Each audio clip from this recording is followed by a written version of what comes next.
apologize. It should be on the back side of your colored block page.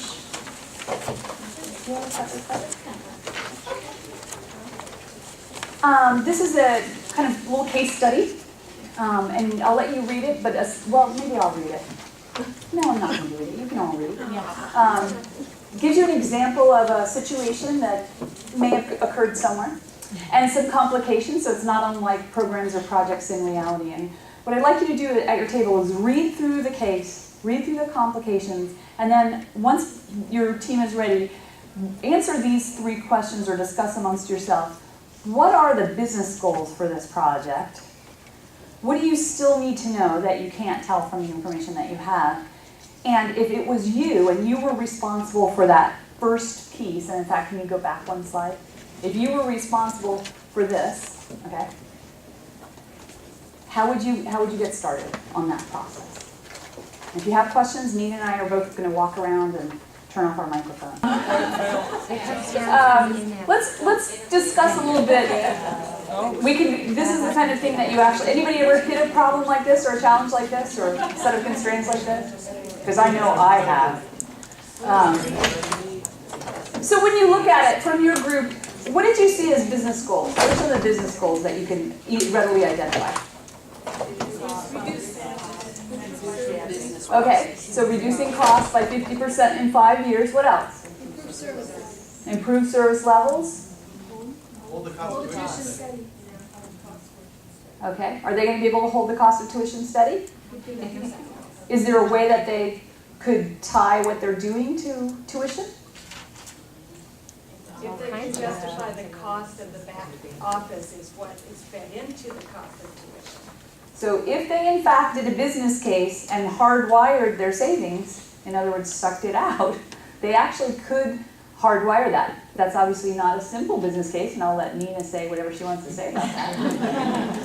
No, you're right. I mean, that's the challenge, right? Can you hardwire it is a term that we sometimes use to really measure that and then hold true to that and then reduce a budget by that amount or whatever it is that you're trying to achieve.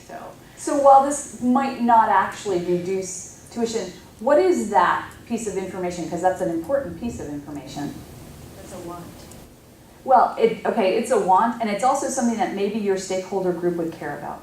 So a lot of times people that work in university systems are very passionate about education. They like people to be able to keep affording it. So that's the kind of thing that may be important in your communication, getting back to that lever. It may be the kind of lever that you can help to pull or look at. We have saved this much in this area, which we can turn back into tuition or support in other parts of the university. What else? What other business goals are there? Any others? Okay. What don't you know? What do you still need to know? Why they're not going with the ERP solution already in place. Okay. Available. So the context, right? So what's driving that decision making?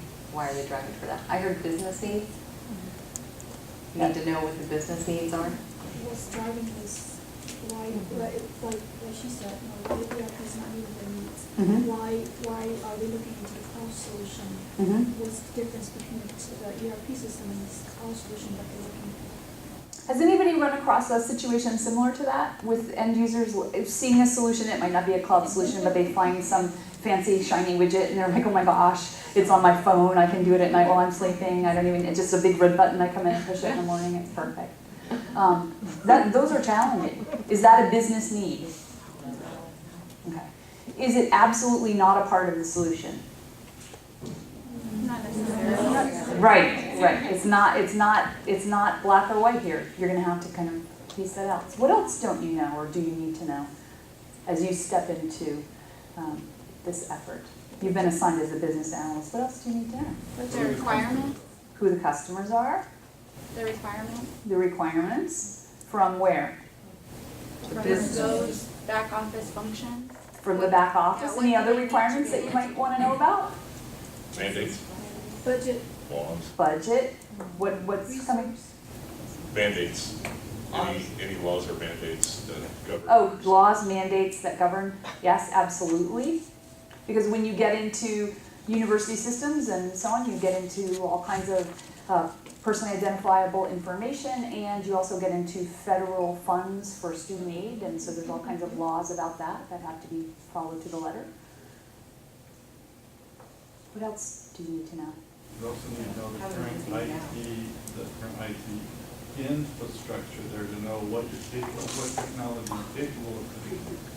Yeah, so there's all kinds of business things you need to know. There are also important IT things. So when you are looking at a solution like this, it's not enough just to have the business side of it. There's an important piece in here that I heard a couple of teams talking about that's very IT. This one, what's that mean? Can anybody decode?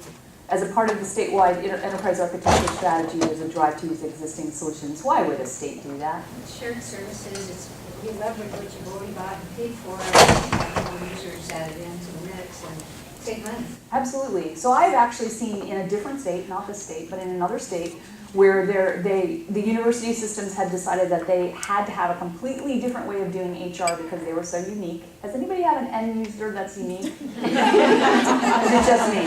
So they were so unique because the way that they did HR was so unique because HR is so unique, and also payroll, it was so unique because payroll is so unique. And I remember it was a statewide university system. And by the way, it's unbelievable, but in that state, they had an HR system that paid people who worked for the state. And actually they had a whole HR system, and it was there, but they weren't as unique apparently. After going through a whole process, lo and behold, they could use the existing system. Years, it took years to get through and kind of go down that track. But it saves millions and millions of dollars, which by the way, they can put into their university system in a different way. Okay, anything else you need to know? You need to identify. Benchmark. So what are your metrics? How are we going to know that we're successful? I mean, those things are good to start knowing at the beginning. Identify, when they say internal and external customers, you have to know what that means to them. Mm-hmm. And other processes, other using you were talking about before. Go into other departments and see what they do. Yes. And see. Yeah. Yeah, Even though they're radically unique. Your comments about benchmarking is great. It's a point that I totally missed here, and I think it's one that we should just briefly talk about. It is important to know what the benchmark is, both your internal performance today, so that you can measure against that as you improve. It's also interesting to look at benchmarks of other comparable entities. So it might be other states. You might look at benchmarking of how they do their procurement or purchasing for supplies, and what are some of the benchmarks to measure that. And then it's also sometimes interesting for public service organizations to look at private sector benchmarks as well. Purchasing is top of mind, so you think about state of California, big entity, a lot of buying power. How does Walmart do it?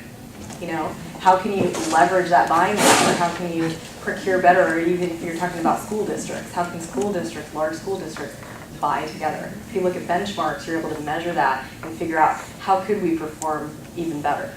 So that's great. Yeah, and one of the things I love about working in government, in public sector, is that people will share that information with you. So someone who's done it well is very happy to say, this is how we did it, this is what we learned, this is where we hit the wall, and we'll never do that again. And that's invaluable. And some organizations that are private will as well. So it's incredibly good to add that in. Anything else that you don't know? Yeah. I would like to know why 50%, if we can go through everything and only do 30% in the next 5 years, will the project still go forward, or is that an absolute mandate? So is the great question, like what's that metric for success? And sometimes, it's like, let's say it's 50%, but if you got to 30%, it might not be the end of the world. So knowing that at the beginning, I don't know, I would want to keep them, I'd tell them it was 50%, or if I wanted 50%, I'd have 70. Because I lie. What else do you need to know? Do you know everything that you need to know? How are things done now?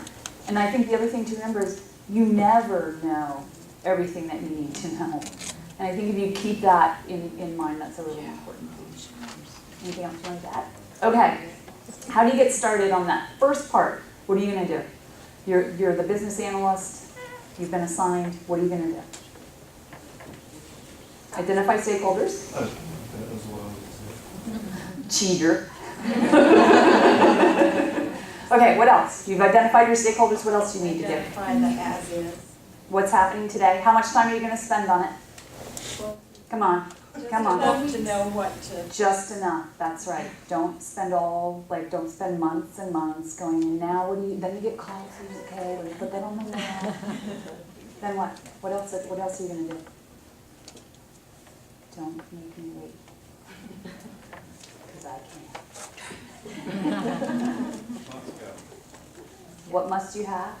Okay, what must you have? Assess the stakeholders. Okay, how's this change going to impact my stakeholders? Okay. Okay. So you have a little We guide. do gap analysis between the existing solutions that we're supposed to use, that are Awesome. already out there, Yes. against the business need, and then if there's a real strong driver to the cloud solution, why is that a driver? How many people are on board for that? How many people, what's the cloud behind the people that are on board for that? Yes. So, what's their authority level? And if there is a lot of push for that, then measure that against the business need, look at the gaps between that and the business, and the other solutions that already might meet the need 70%. Yep. Cloud's 80, but we're, going to buy down brownie points for using existing solutions.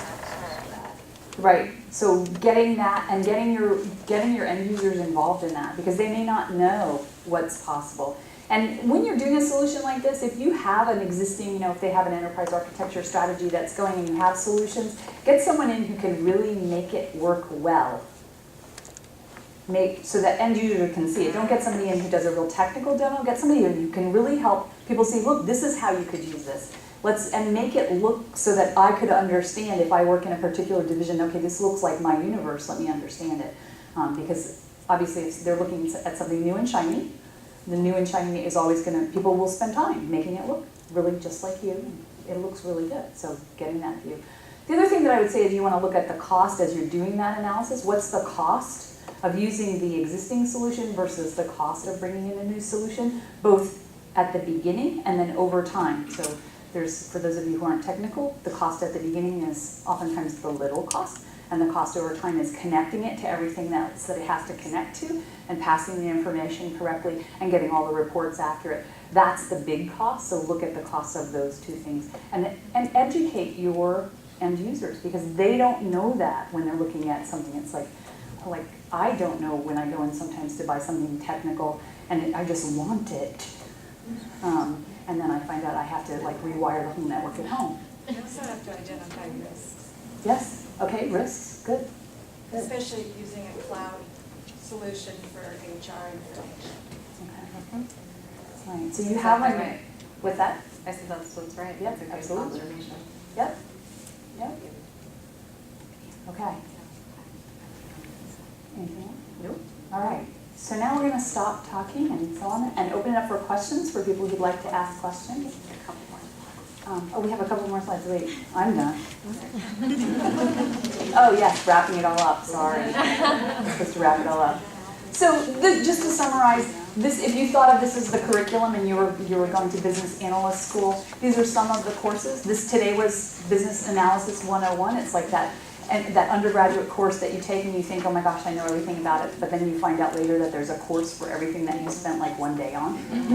Right. These are all the different areas that we covered today, and it is not everything about business analysis, but if you have an opportunity, it sounds like you're going to have an opportunity in the state to participate in an academy.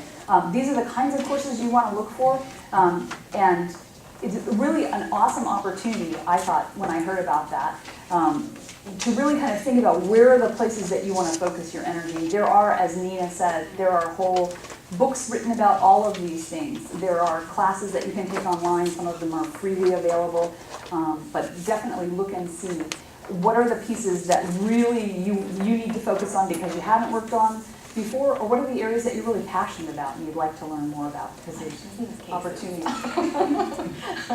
Yeah, and Nina can tell you all about that. So I think, we could talk about all of these, but we already have. So let's just talk about a couple of them. Measuring success, this is something that people often We'll push back on how can I possibly know that. Start measuring. You will be wrong at first. Just choose your metric as you get started, choose a metric and say, okay, we're gonna do X. And then as you work in your program a little bit and you measure against it, you go, you know what, that metric's not quite right. What we need to be measuring is this. And your metric will get better as you go on. We talked about aligning your strategy and business and being sure that everybody's on the same page and really understanding what are the business drivers for this effort. You want to add to that? Yeah, I think we touched on all of these points, and Michelle and I are going to be at the booth, at the Accenture booth downstairs in that main plenary area today. So I know I heard some great questions around the room. So if you guys want to come out and talk to us, we really appreciate it. We have some great water bottles too. We do have fabulous giveaways. We also have screen cleaners for those of you who have dirty applications. Yeah, iPad cleaners and stuff. So anyway.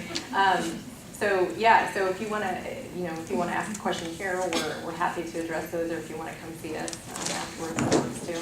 Yeah. But thank you so much. We appreciate it. Yeah. Thank you. And if there are questions, we can. Yeah, What's that? take those. We can take some questions. Identify the risks. Oh. Wasn't my sign, sorry. Any questions? All right. So hopefully, yes. I had to step out, so if you already covered this, I apologize, but is this event will be made available to us? All of the slides for the programs today will be made available, and I'm not sure exactly how, but they will be. And if you come by the booth, I'll find out, and you can ask. Thank you so much, you guys. Thanks very much.